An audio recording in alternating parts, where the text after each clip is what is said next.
그 다음에 이제 서비스 광고는 어떻게 하는가. 그래서 광고의 역할, 그 다음에 서비스 특성에 따른 광고, 그 다음에 서비스 광고 전략, 뭐 이런 내용이 포함되어 있고, 인터넷 광고가 있고요.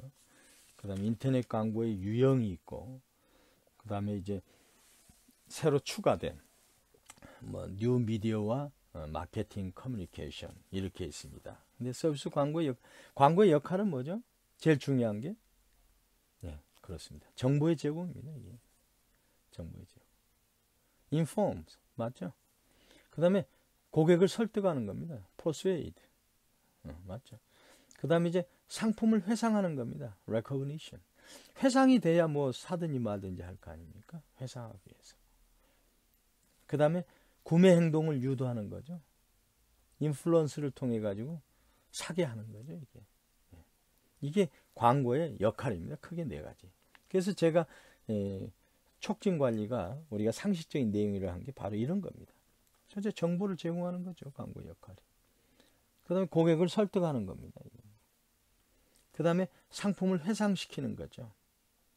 예를 들어 볼까요? SK 주유소에 빨간 모자를 쓴 광고 모델을 등장시키고 빨간색만 보면 SK 주유소가 생각납니다. 마음속의 주유소 SK. 그러면 빨간색만 보면은 회상을 하죠. SK로. 그겁니다.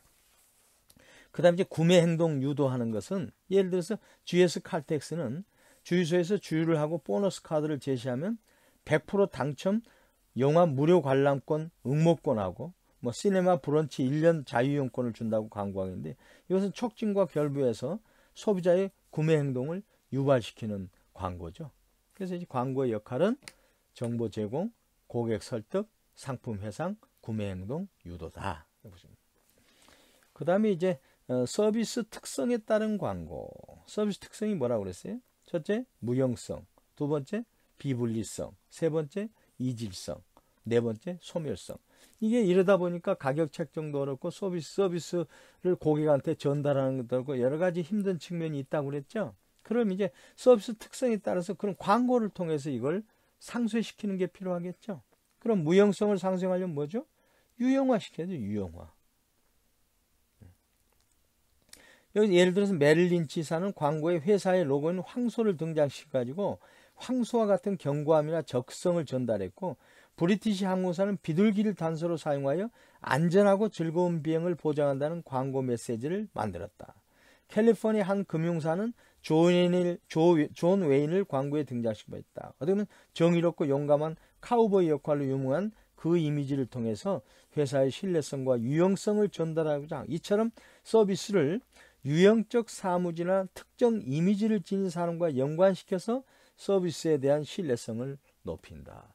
맥도날드 할아버지라든가 이런 게 다 그런 거 아니겠어요? 그래서 무형성에 대한 애로점을 개선하기 위해서 유형성을 가미하는 그런 광고를 활용해서 유형화시킨다. 이런 거고요. 그 다음에 이제 비분리성. 은행에서는 ATM을 사용하는 것이 빠르고 편리하다면 ATM 사용을 권장하는 광고를 하지 않습니까? 그럼 거기 이제 고객과 기업의 직원이 함께 있지 않지 않습니까? 그래서 분리된 측면, 프라이버시도 일정 부분 획득될 수 있고 그런 거 아닙니까? 그렇게 해서 이제 그런 게 있고요. 그 다음에 이질성. 다시 말씀해서 광고는 서비스의 표준화나 개별화를 도울 수 있으므로 이질성을 감소시키는 역할을 한다. 표준화를 필요로 하는 서비스에서 광고는 고객들이 기대할 수 있는 것이 무엇인지 알게 하여 표준화를 돕는다. 또한 서비스 직원에게는 광고를 통해서 그들이 제공해야 하는 것이 어떤 것인지를 알게 해서 이질성을 줄인다. 그리고 개별화 서비스에서는 광고가 고객에게 서비스 과정에 대해서 알려주죠. 그래서 서비스를 인식하는 것은 곧 그들의 구체적인 니즈를 충족시키도록 돕는 역할을 하여 발생할 수 있는 이질성을 줄인다 이거죠. 그 다음에 이제 소멸성. 광고는 고객에게 성수기와 비수기에 대한 정보를 제공해서 소멸성을 줄일 수 있다. 서비스맨이 100명인데 한 시즌에 몰려버리면 그 사람들이 오버플로우가 될 거 아닙니까? 그럼 서비스를 못 받는 사람이 있을까? 또 비수요일 때는 그 사람들이 남게 되지 않습니까? 이것을 적절하게 안배해 가지고 비수요기에 수요를 창출할 수 있도록 한다 이거죠. 네.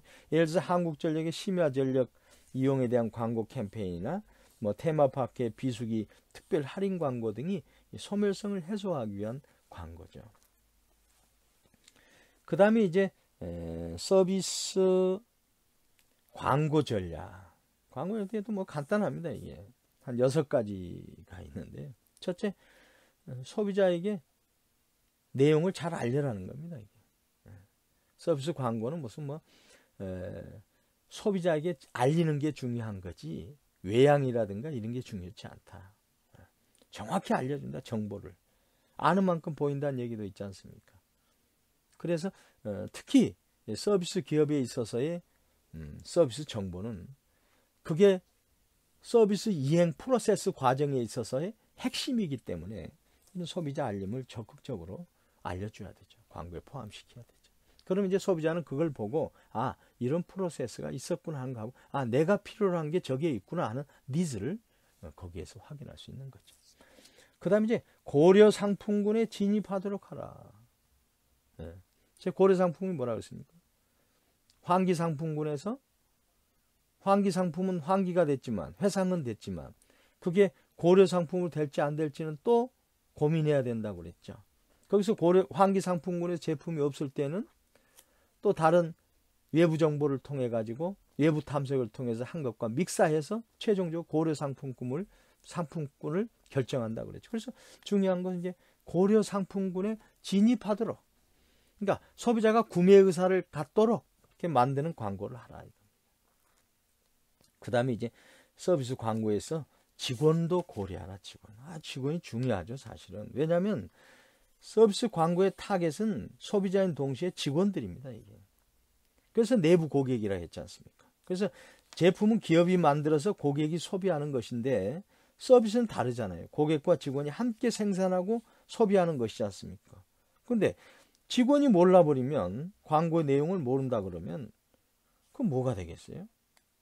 그래서 이제 숙련되지 않은 승무원은 서툰 비행기 조종사를 연상시킬 수도 있고 그러지 않습니까? 그래서 그것은 여행에 대한 불안감으로 이어질 수 있다 이거죠. 그 불안한 승무원 때문에 조종사마저도 불안한 사람으로 오해받게 된다 이거죠. 그래서 직원을 고려한 광고를 하다. 그래서 서비스 기업은 서비스를 고객에게 팔기 이전에 직원에게 먼저 판매해야 됩니다. 그래서 직원이 잘 이해한 광고는요, 직원에게 긍정적인 효과를 가져다 줄 수 있습니다. 그 다음에 직원이 등장하는 광고를 본 직원들은 어떻게 보면 일하는 데에 대해서 뭔가 기준을 확인할 수가 있죠. 그 다음에 자부심을 느낄 수가 있죠. 그래서 서비스 기업들이 직원을 이용해서 광고를 하는 경우도 많이 있습니다. 여기 햄턴 인이라고 호텔은 100% 만족 보장을 강조하면서 만족하지 못한 손님들에게는 숙박비 전액을 대조를 준다는 광고를 내보냈다. 이 약속을 이해하기 위해서 호텔의 직원들은 많은 노력을 기울였다. 한 해 동안 햄턴 인은 100만 달러의 숙박료를 반원에 했지만 서비스에 만족한 고객들의 계속적인 호응으로 1,000만 달러의 추가 수익을 거둘 수 있었다.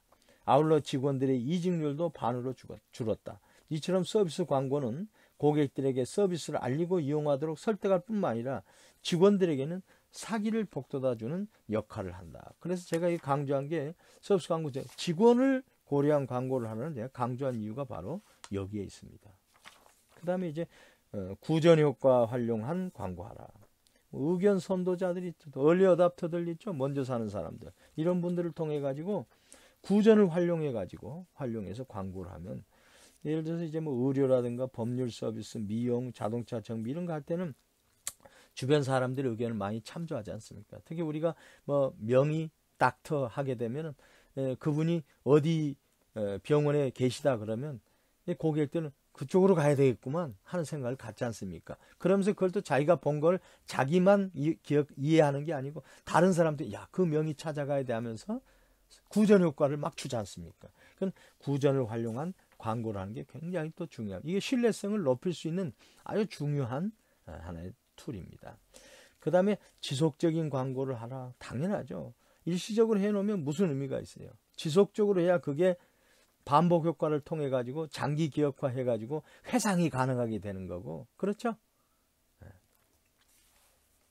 그 다음에 중요한 건 이제 지킬 수 있는 약속을 하라.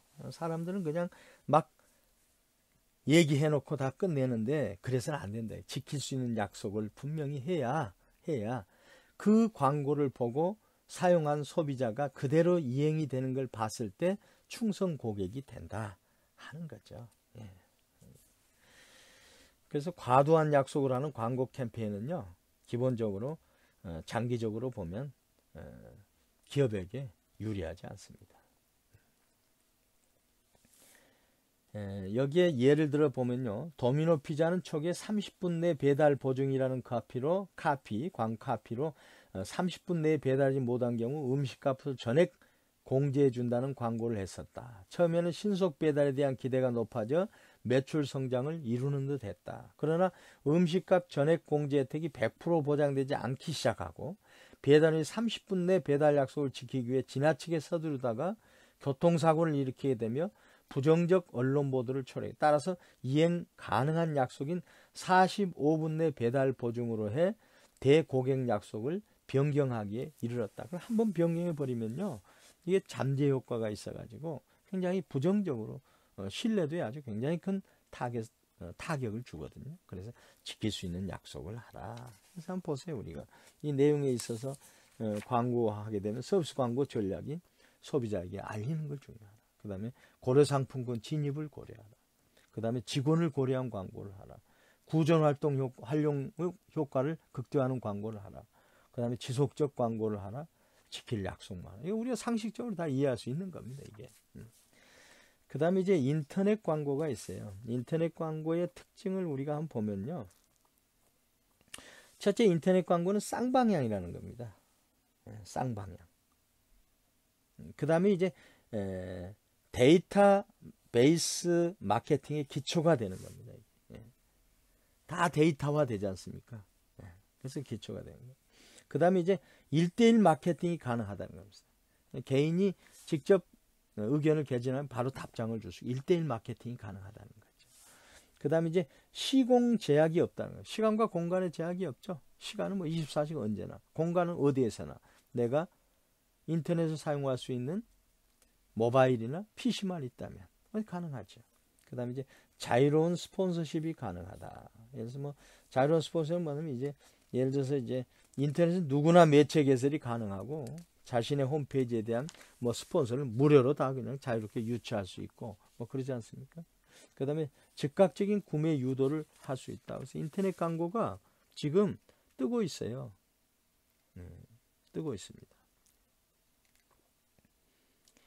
그래서 이제 사실은 인터넷 광고를 잘 활용한 기업들이 앞으로 제가 봐서는 그 광고 효과를 통한 매출 기여에 큰 좋은 효과를 가져다 줄 것 같습니다. 제가 봐서는. 네. 그 다음에 여기서 여기 강의 노트에는 없는데 일방적 커뮤니케이션 모형과 쌍방향적 커뮤니케이션 모형이 있는데 일방향적 거는 이제 기업이 대중매체라든가 방송매체, 인쇄매체를 통해 가지고 일방향으로만 전달하는 거예요. 그러니까 소비자가 어떤 생각을 갖고 있는지 피드백이 안 되는 겁니다. 이게 얼마나 모순이 있어요, 이게. 그 다음에 얼마나 이게 사실은 불확실성이 있습니까? 근데 지금은 매체 가상공간 인터넷에 있어서 여러 기업들이 거기에 들어오는 거죠. 그러니까 이제 기업 간에도 내용을 확인할 수 있고 또 소비자도 내용을 받으면 바로 피드백 시켜주지 않습니까? 그러니까 소비자 간 커뮤니케이션이 또 형성이 되고 해가지고 여기에서는 이제 정말로 경쟁다운 경쟁이 이루어지는 시장, 그 경쟁에서 이기는 기업이 선도 기업이 되고 지속 발전 가능한 기업이 된다는 것. 그래서 쌍방향 커뮤니케이션이 그만큼 이제 중요하다 하는 것을 우리가 강조하고 있습니다.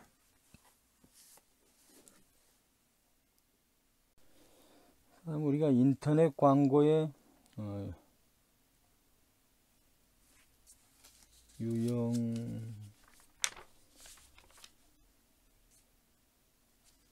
인터넷 광고의 유형을 제가 좀 까먹었네요. 이거 한번 보겠습니다. 인터넷 광고의 유형은 이제 배너 광고가 있죠. 배너 광고. 예, 배너 광고. 그 다음에 이제 컨텐츠 광고가 있고, 그 다음에 막간 광고. 이거 뭐냐면 팝업. 이제 뭐 연속극 보다가 중간에 막간에 나오는 거 있죠. 그 이제 팝업, POP. 막간. 그 다음에 이제 홈페이지를 통해서 광고하는 게 있고, 그 다음에 전자우편, 뭐 디렉트 메일이라든가 이런 걸 통해서 우리가 광고를. 그 다음에 이제 검색 광고가 있죠. 또 검색. 광고 키워드로 사용자가 검색했을 때만 광고를 내보냄으로써 어떻게 보면 광고주의 서비스를 이용할 가능성이 매우 높은 잠재 고객에게만 광고를 내보내는 어떤 타겟화된 광고 기법, 검색 광고 이게 있습니다. 그 다음에 이제 한 가지 추가로 이제 여기 6판에 나와 있는 게 뭐냐면 이제 뉴 미디어와 마케팅 커뮤니케이션 추가된 게 있어요. 그 뭐냐면 6가지가 있는데 보면 팟캐스팅 다 아는 내용입니다. 팟캐스팅 뭐죠? 아이팟 플러스 브로드캐스팅 해가지고 뭐 인터넷상에서 이제 배포하고 구독해서 그래서 오디오가 비디오 프로그램을 배포하는 거죠 이게. 그래서 팟캐스트가 유명하지 않습니까? 그래서 팟캐스팅이 있고 그 다음에 모바일 광고가 있고 많이 하고 있죠. 그 다음에 유튜브에서도 광고하고 있죠. 그 다음에 이제 블로그 개인 웹페이지를 개설해 가지고 하는 거 블로그. 그 다음에 이제 웹툰 요즘 뭐 웹툰이 많이 한국 웹툰이 세계 최고입니다. 그래가지고 웹툰의 광고 의뢰가 굉장히 많아요. 웹툰. 그 다음에 이제 소셜 네트워크 커뮤니티 뭐 흔히 우리가 하고 있는 거 SNS 이런 거죠. 그 다음에 이제 이게 뭐냐면 페이스북이라든가 뭐 인스타그램, 뭐 트위터, 카카오, 라인 이런 데서 이제 서로 커뮤니티 속에서 광고하는 거. 그래서 지금 이제 새롭게 ICT를 통해서 추가된 마케팅 커뮤니케이션과 뉴 미디어가 팟캐스팅이 있고 모바일 광고가 있고 유튜브가 있고 블로그가 있고 웹툰이 있고 소셜 네트워크 커뮤니티가 있다 하는 것을 친절하게 추가해 놓으셨습니다. 이제 대인 커뮤니케이션 한번 보죠. 뭐 대인 커뮤니케이션 뭐냐면 고객과 1대1로 1대1로입니다. 고객과 1대1로 커뮤니케이션을 하는 대인 커뮤니케이션은 크게 인적 판매가 있고요. 그 다음에 고객 서비스가 있고, 그 다음에 텔레마케팅이 있고, 그 다음에 구전 등이 있는데, 여기서 이제 우리가 고객 서비스, 뭐 흔히 하는 거, 텔레마케팅 다 하고 있지 않습니까? 구전도 있고 해서 주로 인적 판매에 대해서 적극적으로 한번 다루도록 그렇게 하겠습니다. 그 인적 판매는 이제 퍼스널 셀링인데 판매원이 고객 목표 고객과 직접 대면해서 자사의 서비스를 구매하도록 설득하는 커뮤니케이션 활동이다. 그렇죠? 이러한 인적 판매는 촉진의 속도가 매우 느리고 고객 1인당 촉진 비용이 많이 들기 때문에 일반 대중을 대상으로 하는 서비스에는 적합하지 않다. 서비스의 인적 판매에서 판매원은 매우 중요한 역할을 한다. 그들은 고객과 서비스 기업 사이에서 연결고리와 같은 기능을 한다. 판매원은 기업을 대표하여 고객과 직접 접촉하는 역할을 수행한다. 또한 판매원은 고객이 볼 수 있는 유일한 직원이기도 하므로 그들은 고객 만족과 재구매에 결정적 역할을 한다. 그래서 인적 판매는 다음 특징을 갖고 있습니다. 첫째, 판매 대상이 되는 고객에 선별적으로 접근하는 겁니다. 그렇죠?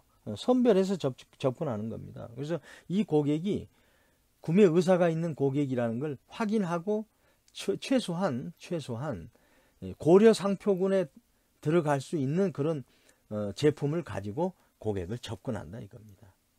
그 다음에 이제 특정 고객 욕구에 유연하게 대응한다. 왜냐하면 이제 상호작용이 존재하므로 어떤 이 고객은 이 정도는 아니까 됐고 다른 내용에 대해서 더 충실하게 해달라. 그러면 이제 디자인할 수 있다 이거죠.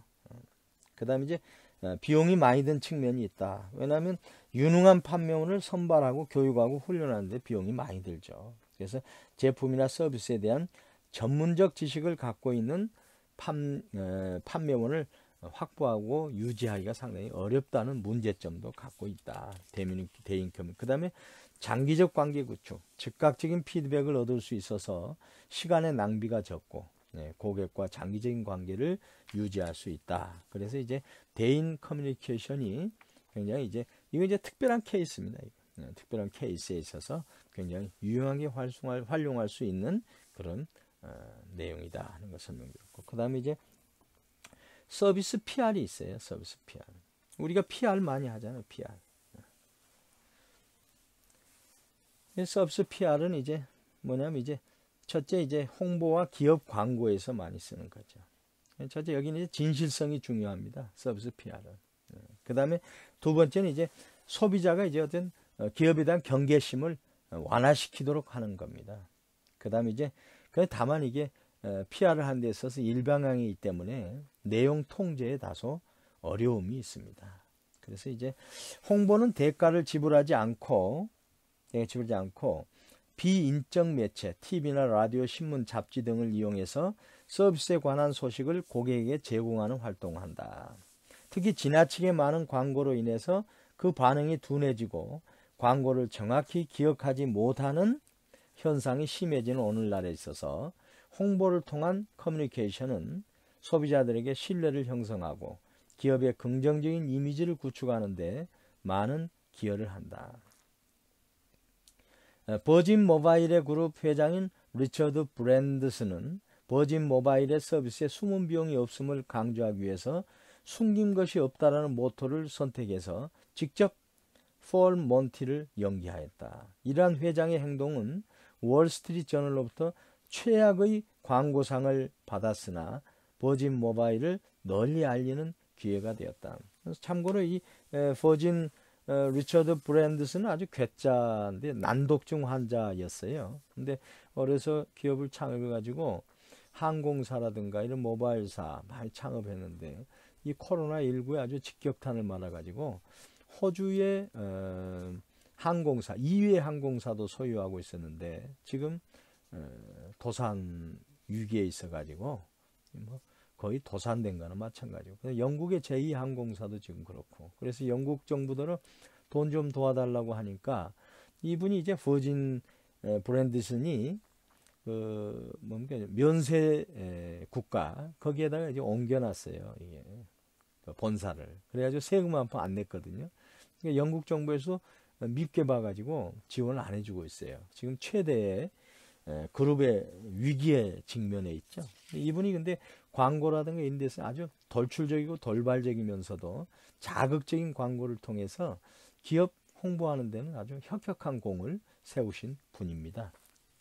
근데 서비스 PR에서는 진실성이 있어야 되죠. 당연하죠. 그 다음에 소비자의 항상 소비자는 정보에 대해서 경계심을 갖는데 그런 경계심을 완화시켜준다.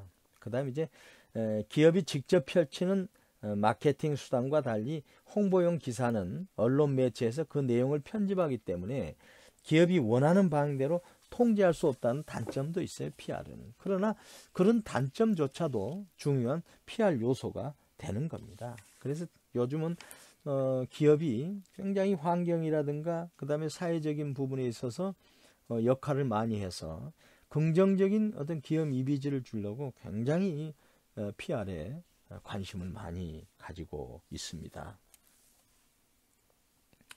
그 다음에 스폰서십 마케팅, 여기까지 우리가 나오네요. 스폰서십 마케팅. 요즘 많아요. 마케팅 요소가 굉장히 많아요. 제가 소비자 행동과 심리도 강의하는데요. 거기에도 보면 누메릭 마케팅이 있어요. 누메릭은 숫자 마케팅. 그래서 요즘은 마케팅을 붙이면 다 들어갑니다. 그 정도로 마케팅이 일반화가 돼 있고, 그 다음에 고객이 다양화가 되고, 그 다음에 고객의 니즈가 아주 정말 다양하기 때문에 그러한 여러 가지 마케팅 요소들이 부분별로 생겨나고 있다. 이렇게 보시면 돼요. 그래서 스폰서십 마케팅 당연하잖아요. 이게.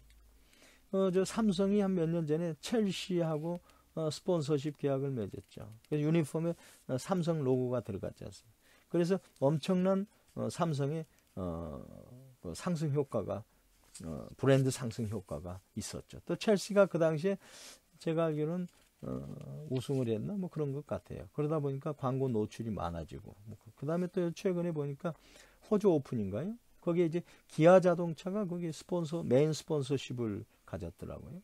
그 얼마나 큰 혜택. 유럽이나 저 미주 같은 데는 테니스가 아주 정말 굉장히 아주 선호받는 그런 인기 있는 스포츠거든요.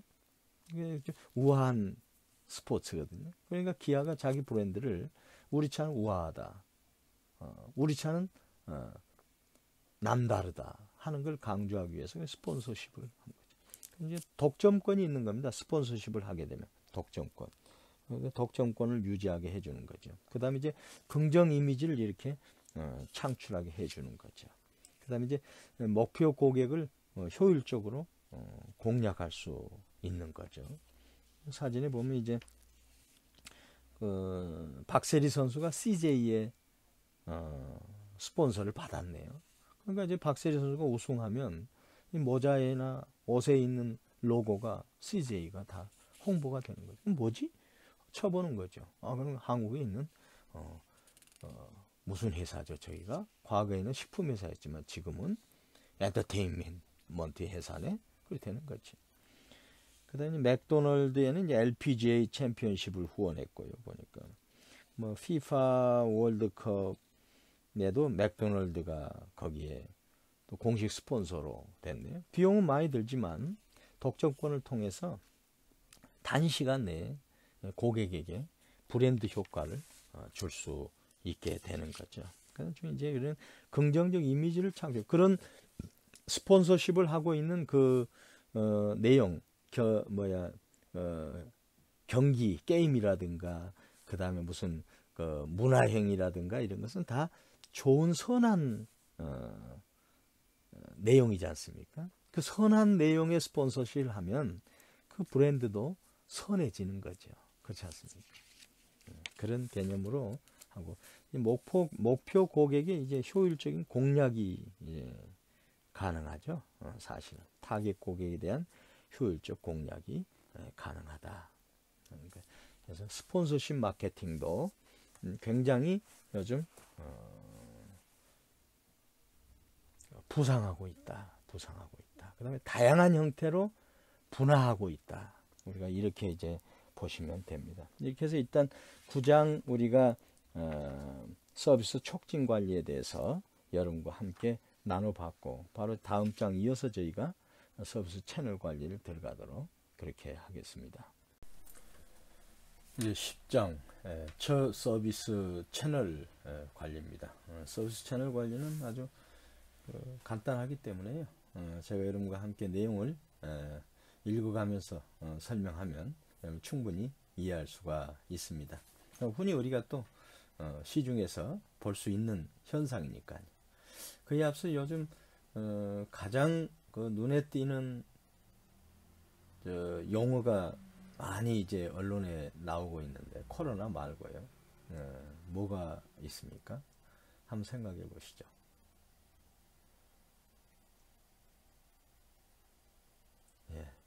언택트라고 하는 용어가 많이 나오죠.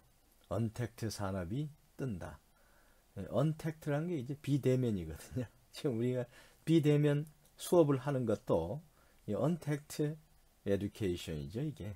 그렇죠. 근데 우리나라에서 언택트라는 용어를 만들었어요. 근데 이제 서구에서는 이제 이걸 non contact, 그래서 non tact, 그 다음에 no contact, no tact, 그 다음에 뭐 zero contact, zero tact, 뭐 이렇게 하는 다 똑같은 용어죠. 그 접두사 아니다 하는 접두사를 사용해서 활용한 거죠. 그래서 uncontact는 뭐냐면 이제 접촉하지 않는, 그래서 그것을 이제 언택 산업이라고 우리가 얘기를 하고 있죠.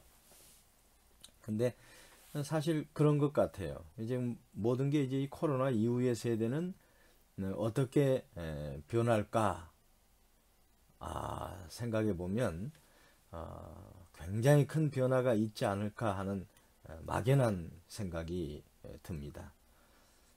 왜냐하면 이런 코로나 사태가 일시적으로 그냥 종결되는 사건이 아니고 언제라도 어디에서든지 일어날 수 있는 사건이기 때문에 이제는 전 국가적으로, 그러니까 우주적으로 우리 인류가 이런 전염병하고의 어떤 싸움, 바이러스하고의 싸움에 대비하기 위한 그런 어떤 시스템이 선진국을 중심으로 해서 대대적으로 변화되지 않을까 하는 그런 생각을 해봅니다. 제가 왜 이런 말씀을 드리냐면 우리가 공부하고 있는 이 서비스 마케팅도 사실 마케팅이거든요. 근데 전통적인 마케팅은 다 대면 마케팅이 주류였습니다. 물론 이제 비대면 마케팅도 지금 부상은 하고 있죠. 지금 홈쇼핑이라든가 이런 거 다 비대면 마케팅 아닙니까? 그런데 이제 더 확대될 것 같다. 다시 말씀드려서 이제 비대면 마케팅이 주류 마케팅으로 함께 포함되는 그래서 중요한 연구 과제로 부상할 것이다 하는 생각을 해보거든요. 그렇다면 이제 여러분도 이제 언택트 마케팅과 관련된 언택트와 관련한 사업에 여러분들이 창의적인 아이디어를 가지고 접근하면 선도하면서 성공할 확률이 많겠다 하는 생각입니다. 근데 이제 이러한 대부분의 언택트 마케팅은 인터넷이라든가 PC, 그 다음에 여러 가지 포털 사이트 이런 것과 다 연관이 돼 있죠. 그래서 ICT와 연관이 돼 있지 않습니까? 그래서 이런 부분에 대한 공부를 우리가 앞으로 더 많이 해야 되겠다 하는 생각을 다시 한번 해봅니다. 그래서 미국 같은 데는 이제 코딩 교육이라 해가지고요. 그러니까 컴퓨터 이제 프로그램을 아주 간편하게 스스로 만들 수 있는 그런 프로그램이죠. 그걸 지금 공부시키고 있지 않습니까? 그러니까 영어 알파벳 가르치듯이 그런 코딩 교육을 시킨다는 거예요. 그래서 애플 같은 경우에는 코딩 프로그램을 개발해 가지고 미국의 전 초등학교, 중학교 학교에 그걸 보급하고 있지 않습니까? 네.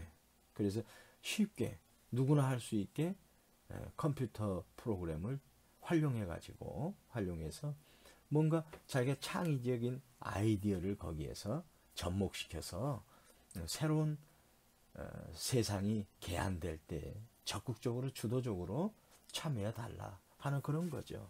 그래서 여러분도 언택트 산업, 그 다음에 언택트 관련된 기본적인 지식, 여기 여러분들 많은 신경을 가지시고, 특히 이번 코딩 관련해서 여러분들이 컴퓨터에 조예가 깊고 남다른 그런 재주가 있다 그러면 이런 코딩 관련 건도 미리 여러분들이 선정을 해서 공부하면 여러분들이 직장 생활 하는 데는, 그 다음에 직장을 찾는 데는 큰 무리가 없겠다 하는 생각을 제가 한번 해봅니다. 아무튼 여러분들 이 변화의 시대, 여러분들이 주역인 시대에 이게 변하고 있거든요. 예.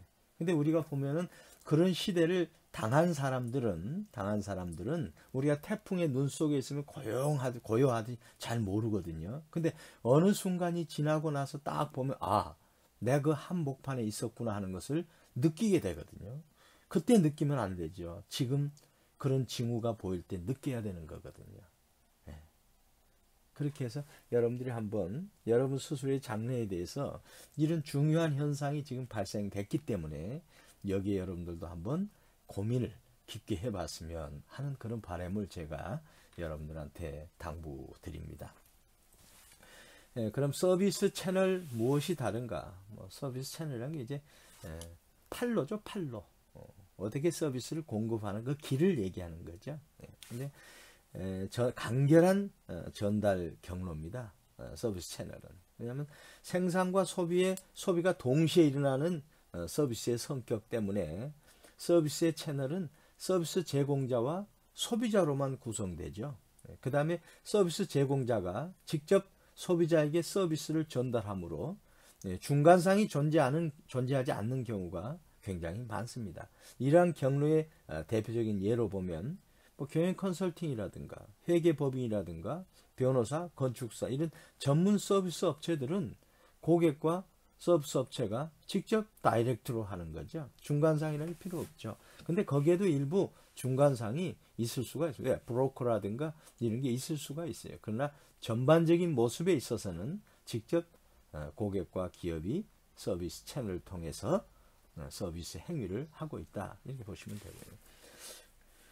그 다음에 이제 그러나 서비스 경우에도 중간상이 존재한다 말씀드렸는데 그게 뭐냐면 서비스를 사용할 권리를 제공받는 프랜차이즈 형태. 그건 이제 프랜차이즈 업체한테 권한을 주면서 독점적 권한을 주면서 의무를 함께 주는 것. 그거죠. 그 다음에 전화나 TV나 혹은 인터넷을 해서 온라인으로 해서 서비스를 제공하는 이제 전자 채널. 그것도 이제 중간상이 중간에 끼지 않습니까? 대표적인 게 이제 홈쇼핑이라든가 이런 게 다 그렇죠. 그 다음에 호텔이나 항공사의 서비스를 대신해주는 여행사 등의 브로커나 에이전트. 그렇죠. 여행사에 가면은 우리 고객들이 시간을 낭비하거나 그 다음에 노력을 기울이거나 위험적인 지각을 약화시킨 그런 행위를 하지 않도록 하면서 대신에 대행료를 받으면서 서비스를 연결해 주는 거죠. 그런 게 있죠. 근데 이제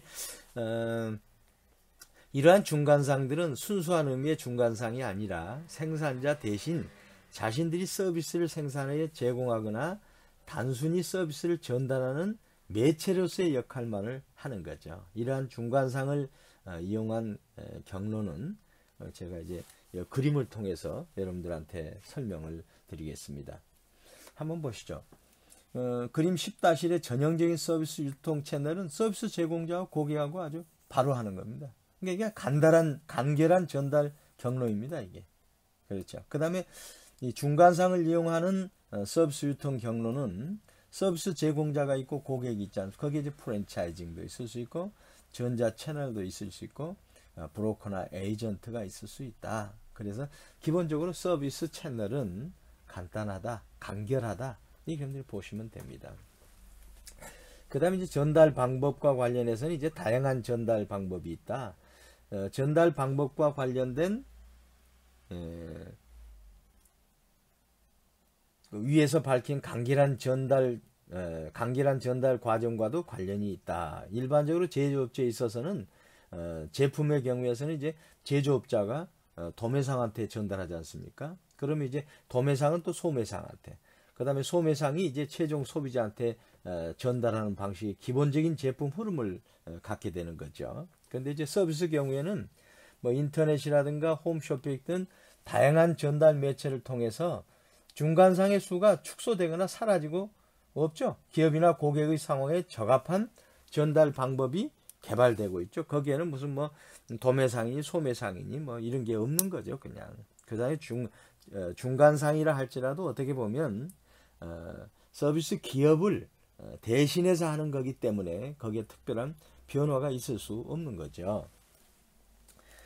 이러한 제품에 있어서 유통기간의 중요한 존립 근거의 하나로 작용했던 시간과 공간의 제약이 극복되면서, 그렇죠, 시공간의 제약이 극복되죠. 그 다음에 인터넷 뱅킹, 텔레뱅킹, 모바일 뱅킹, 그 다음에 모바일 인터넷 공연 예매, 인터넷 진료, TV 프로그램 인터넷, 뭐 다시 보기 서비스죠. 그런 거. 인터넷을 통한 세금 결제, 주민등록 등초본 등의 민원서를 인터넷으로 발급받을 수 있는 전자정부 시스템 등 다양한 전달 행태를 지닌 기업 및 공공기관의 서비스는 고객 만족을 유도하며 삶의 질을 높이고 있다. 여러분 옛날에 주민등록 등본이라든가 여러분 학적 뭐 졸업증명서라든가 뭐 성적증명서 대학교요 이런 걸 띄려면 학교를 일부러 가야 됐고 그랬어요. 근데 지금은 그렇지 않아요. 지금은 바로 전자정부 시스템에 들어가서 내가 주민등록번호 쳐가지고 요구하면 바로 찾을 수가 있어요. 그래서 제일 가까운 동사무소를 이름이 바뀌었죠. 거기에 가서 여러분들이 청구했던 걸 달라 그러면 바로 줍니다. 그만큼 이제 이렇게 서비스 채널이 아주 다양한 전달 방법을 갖고 있지만 간결한 전달 경로를 통해 가지고 또 이러한 매체를 통해서 우리가 소비자로서 어떻게 보면 큰 만족과 효용을 얻을 수 있게 지금 되고 있는 겁니다. 근데 이제 서비스 채널 설계 이제 고려 사항을 보면 서브 채널의 설계는 소비자가 원하는 제품이나 서비스를 제공받을 수 있도록 채널상의 여러 요소들을 적절히 배열하여 구성하는 것을 말한다. 이게 채널 설계입니다. 그래서 일반적으로 채널 설계는 중간상의 수라든가 중간상의 형태, 경로 참가자 간 부가가치 기능의 할당, 그 다음에 경로 참가자에 사용하는 물적, 기술적 지원, 그 다음에 제공되는 제품이나 서비스 자체 특징 등의 요소에 의해서 영향을 받고 있죠. 그래서 이제 기업은 자사의 목표와 전략을 최우선적으로 고려해 가지고 채널을 설계해야 된다. 그래서 이제 서비스의 이제 본질적인 특징을 보면 고객의 입장에서 언제 어디서 어떻게 서비스를 전달받았나 하는 서비스 체험에 있어서 매우 중요하기 때문에 채널 선택은 서비스 기업의 매우 중요한 의사결정 중 하나가 될 수 있다. 그러니까 서비스 채널을 뭘로 결정할 거냐. 굉장히 중요한 의사결정일 수 있죠. 그래서 서비스 채널 설계의 핵심은 제공되는 서비스의 어떤 특징이나 또는 기업의 포지셔닝 전략을 고려했을 때 서비스가 제공되는 곳으로 고객이 직접 방문하는 것이 필요한가? 그리고 기업이 서비스가 제공되는 채널 지점을 어떻게 선정할 것인가를 결정하는 것이 있다. 이 두 가지 고려사항을 조합하면 6가지 채널 유형이 나온다. 표 10-1에 나와 있는데요. 중요한 거 보면 이제 고객이 서비스 기업으로 가는 게 하나 있겠죠. 그 다음에 서비스 기업이 고객한테 가는 게 하나 있겠죠. 그 다음에 고객과 기업이 그냥 원거리에서 접촉하는 그런 경우가 있겠죠. 그럼 이제 고객이 서비스 기업으로 가는 건 뭐가 있을까요? 뭐 예를 들어서 뭐 이 유형의 경우에는 뭐 입지 선정이라든가 운영 스케줄의 결정이 고객의 서비스 체험에 중요한 영향을 미친다고 볼 수 있죠. 그래서 패스트푸드점의 경우에는 어느 곳에 지점을 개설할 것인가가 매우 중요한 거죠. 그 다음에 버스나 기차, 전철 등의 노선 결정이나 운행 시간 등의 운영 스케줄은 서비스 체험의 질을 어떻게 보면 결정시키고 향상시켜 줄 수 있죠. 그 다음에 서비스 기업이 이제 또 고객으로 가는 거. 그건 뭐냐면 기업 입장에서는 시간, 물적 자원이 좀 더 많이 소비되는 유형으로 점차 이게 비용 측면에서 감소되고 있는 추세다. 그래서 고객 개개인을 방문하기보다는 집단 형태의 고객, 즉 기업 고객, 그러니까 B2B라 그럽니다. 이거 뭐냐면 비즈니스 투 비즈니스를 방문의 형태로 확대하고 있는 사항이다. 이제 기업과 개인은 이제 B2C죠. 비즈니스 투 커스터머 이렇게 되는데 B2B 개념으로 확대되고 있다. 그러나 좀 더 많은 비용을 지불하고서라도 개인 서비스를 받고 싶어하는 개인 고객을 대상으로 하는 방문 서비스도 틈새 시장이 돼 니치 마켓으로 될 수 있다. 그러니까 이제 B2B 같은 경우 서비스 기업이 고객 가는 것은 서비스 기업이 또 비즈니스 하고 있는 단체에 가는 걸로 이해하시면 됩니다. 그 다음에 고객과 기업이 원거리에서 접촉한다는 것은 고객은 서비스 설비나 서비스 제공자와 직접 마주칠 일이 거의 없지만 콜센터나 이메일 등을 통해서 서비스 종사자와 접촉할 기회가 늘어난다. 간접 접촉이죠. 이거. 한번 보시면 이제 10-1표를 한번 보면 쉽게 우리가 이해할 수 있습니다.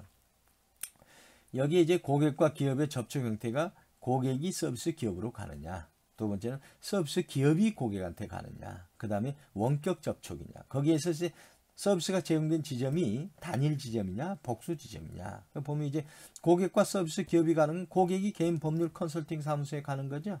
그 다음에 고객 개인이 복수 지점, 버스라든가 패스트, 레스토랑 여러 복수 지점에 가는 거죠. 그 다음에 서비스 기업이 고객한테 가는 거. 그 이제 방역, 이런 건 다 서비스 기업이 고객한테 가죠. 뭐 세컴도 보안 그것도 마찬가지죠. 그 다음에 뭐 인테리어라든가 수리. 근데 이제 서비스 기업이 고객한테 가는 것 중에 이제 택배, 복수 지점으로 가는. 그 다음에 긴급 자동차 수리라든가 출장 뷔페 이런 것은 이제 복수 지점이 설정되어 있는 거죠. 그 다음에 원격 접촉은 이제 단일 지점 지역 TV 방송일 수 있겠고, 복수 지점은 방송 네트워크가 돼 있는 걸 이용하고 그다음에 전화회사 등이 원격 접촉이 될 수 있습니다. 그래서 서비스 채널은 간결성이 아주 뚜렷한 하나의 특장점이고 그다음에 이제 전달 방법에 있어서도 중간에 여러 매체가 개입되지 않고 어떻게 보면 기본적으로는 서비스와 고객 간의 관계로 연결되는데 그 중간에 도움을 주는 이용 편의에 도움을 주는 집단 중간상이 있어서 전달한다. 이 정도 우리가 이해하면 될 것 같습니다.